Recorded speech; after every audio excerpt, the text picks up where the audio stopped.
Vincent and Sister Alea to please bring your baby in front. Ayan.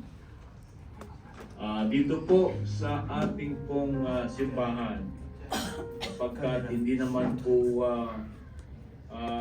karamihan ay lahat po sa inyo ay magiging mga ninong at ninang. Amen?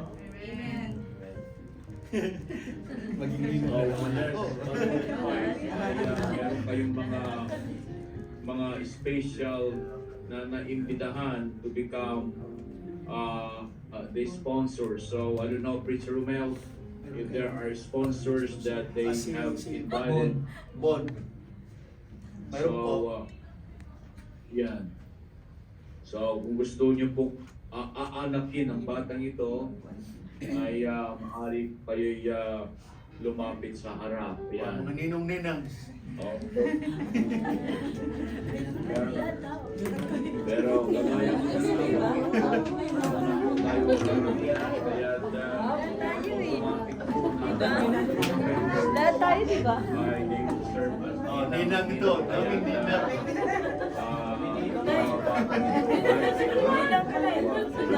Okay, so I understand that Preacher Romel, I understand that these two are already members of our congregation. Is that Wala ka na true? doon. Yes po, Pastor. Hindi na makita si Pastor. Ayan.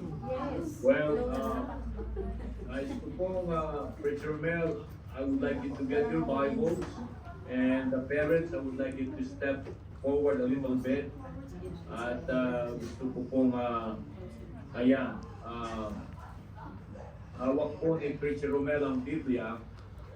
At bago po tayo itaas ang bata sa ating panalangin, kayo ba, Vincent and Alea, kayo ba'y nangangako na inyong ituturo ang salita ng Diyos sa inyong anak? Yes po. Pastor. Alright. Na kayo po ay maging halimbawa, that you will be example to your child.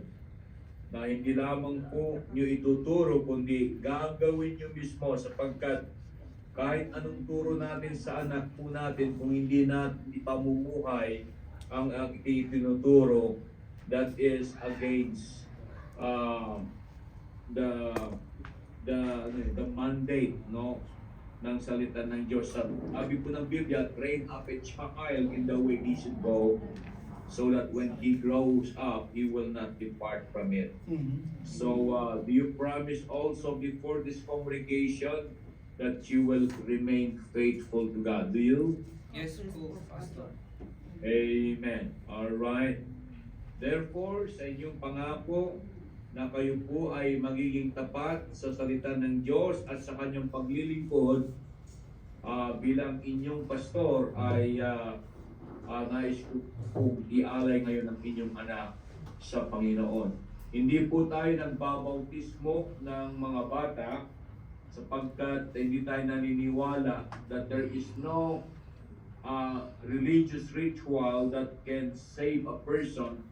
Subalit po ang pag-aalay ng anak sa Diyos ay meron pong tatlong bagay. Una, ay kinikilala po natin na yung batang yan ay regalo ng Diyos sa inyo. Amen? Ito po ay regalo ng Diyos.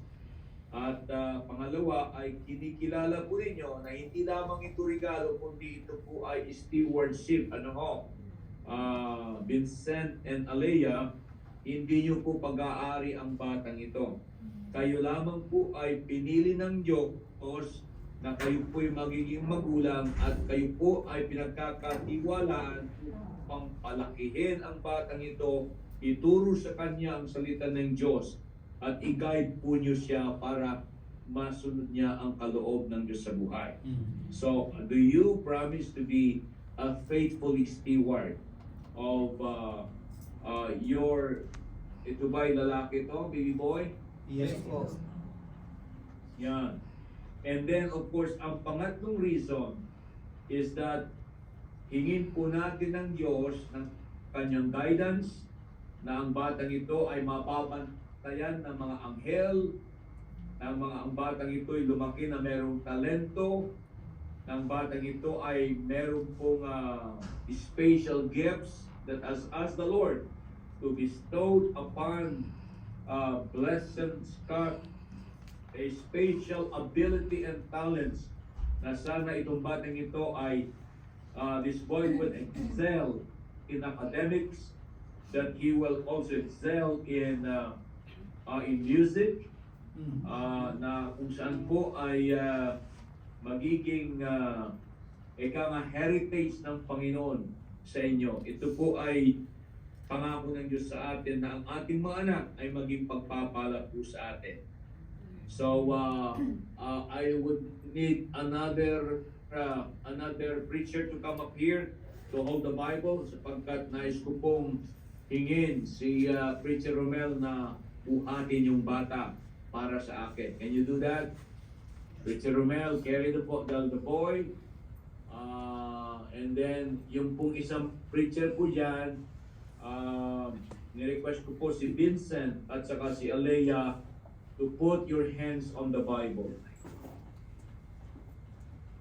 Ayan. Tayo po'y tumayong lahat. Alright. So, yan, Romel, huwag mong bitawan yung baby, ha? Alright. So, malaki na pala yung baby. Isang taon na ba yan? Opo. Yes po. Alright. Okay. Alright. So, sige. Tayo po ay mananalangin. Our Father God, we come before your divine presence. In our hands, O Lord, is a special gift from you, a life that you have given to this family. Lord, I'm asking you right now to please help them take good care of this child. Give them wisdom, patience, and love to raise this child, oh God, in the way that he should go. Thank you, God, that you have given this bundle of joy. And I pray, dear Lord, that this child will grow up in an environment where there is love, where there is joy, where there is peace. Dalangin ko, Panginoon, na itong mga magulang na sina Vincent and Alea ay mabuhay sila na may pag-ibig, Panginoon. I ask you also, dear God, na bigyan niyo sila ng wisdom na palaki ng batang ito. At sana po ay manatiling silang tapat sa inyo sa paglilingkod. Inihiling din po namin, Panginoon, na magpadala ka ng mga anghel na magbabantay sa batang ito. Ilayo sa aksidente at dalahin ko, O Diyos, na itong batang lumaki na healthy and strong, Panginoon.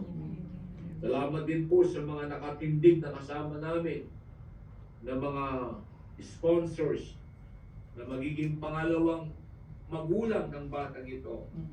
Na sana, Panginoon, that they will help me pray for this child, that we will admonish this child to grow up, oh God, to be God-loving and God-fearing.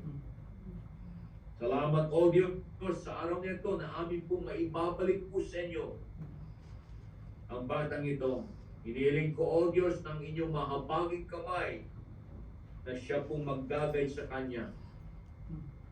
At bilang pastor ng iglesia ito, I now dedicate this child in the name of the Father, and of the Son, and of the Holy Ghost.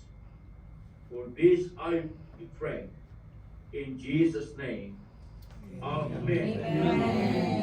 Salamat po at pagpalain na kayo ng Panginoon. Congratulations po sa inyo. Amen. Amen.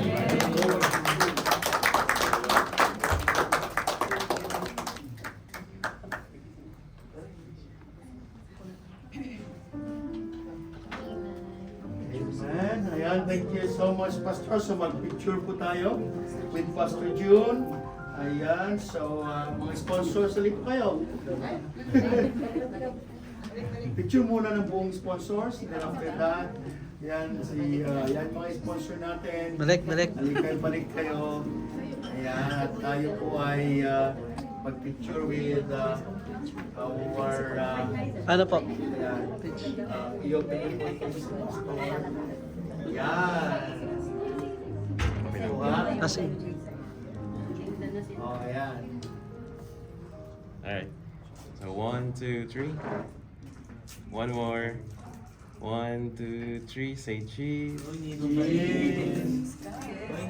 Yes. Okay. Amen. So, thank you. O, mga ninang sa? Ina. O, tayo naman. No? Yan. With passport. Yan. Yan. With passport. Pastor, picture po tayo.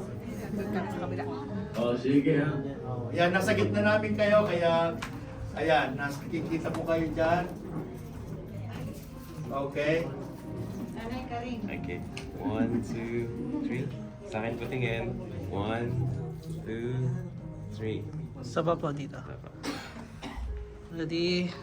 1, 2. One more. 1, 2. Okay. Amen. Congratulations, God. Congratulations.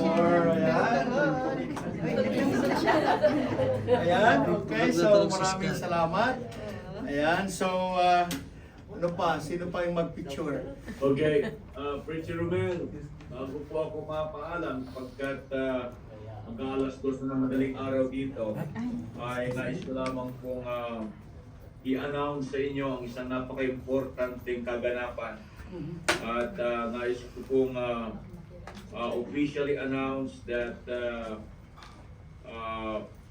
Brother Pernell and Joy will be having their wedding on June 22, 2024.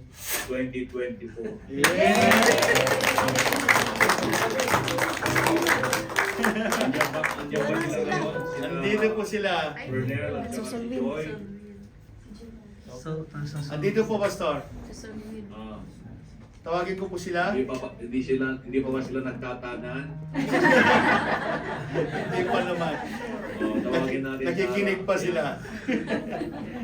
Kaya pagkatawag po si Okay, Joy. so now sa inyong dalawa, Wala pa tayo pa natin si Joy. Nagsusulwin eh. hindi pa tayo natatapos sa ating counseling, ano? So, Richard Romel, kahit ako'y malayo, sabi mo sa kanila na meron akong 3 sessions of counseling at we can do it through Zoom, ano? Okay, Pernella, take note of that. Kayo mismo ang magsasabi sa akin kung kailangan. Ano? Itong counseling nito, libre ito, walang bayad. Love you. Okay. Alright. At kayong dalawa, so June 22, ano? Kaya gusto ko na kayong dalawa, ang gagastos dito ay huwag niyong bigyan ng responsibilidad ang mga magulang ninyo. Alright? Pagkat wala silang kinalaman sa relasyon ninyo. Okay? So, kaya't huwag kayong mangutang para lamang magkaroon kayo ng magandang kasalan. Kinakailangan ay mag-iipon kayo. Hindi maganda na sisimulan ang kasal, ang buhay ng mag-asawa na meron utang. Ano? Yan. So, mag-ipon kayo. Kung kaya't papasalamat ako sa Diyos at saka wag yung hayaan ang inyong mga sarili na mahulog sa kasalanan pagkat hindi ko kayo kakasalin pag may nangyari sa inyong dalawa. Alright? And this is gentleman's talk, Pernell, at kayo din. So, gusto ko na ang kasalang ito ay mawalhati ang Panginoon. Okay? That we can give God His glory in this wedding. So salamat at tayo mananalangin. After that, ako po ay mamamaalam at ipagpatuloy nyo ang inyong mga programa. Salamat Diyos sa araw nito, sa tagumpay na inyong pinagkaloob. Langin ko o Diyos na pag-ingatan po nyo si Scott sa kanyang paglaki. At ganoon din po kay Pernell at saka kay Joyce sa kanilang paghahanda ng nalalapit nilang pag-iisang dibdib, Panginoon. Sana, Panginoon, ay they will remain pure, godly, and maintain a good testimony. Na sana, Panginoon, itong kasalang ito ay magiging halimbawa sa mga susunod na mga ikakasal, kagaya ni na RB at iba pa. Salamat o Diyos sapagkat meron pong mga Kristiyano na naniniwala pa rin sa mga prinsipyo na aming ipinamumuhay bilang mga Kristiyano. Sapagkat ang lahat na ito ay aming dalangin sa pangalan ni Jesus na aming tagapagligtas. Amen and amen. Amen. Thank you so much, Pastor, for your time. At maraming salamat din sa salita ng Panginoon yung binahagi sa amin. And ayan, so po, maraming salamat. Thank you so much po sa pagmamahal at pag-ibig po sa gawain. At ayan, maraming salamat po. Thank you, Pastor. Good night po. Good night, Pastor. Thank you. Good night po and God bless. Waiting for you po sa pagpunta niyo po rito sa June. Alright, okay, yes. We will see you very soon. Bye-bye. Bye po. Good night, Pastor. Thank you. Ayan, thank you, Choi and for Brother Pernell.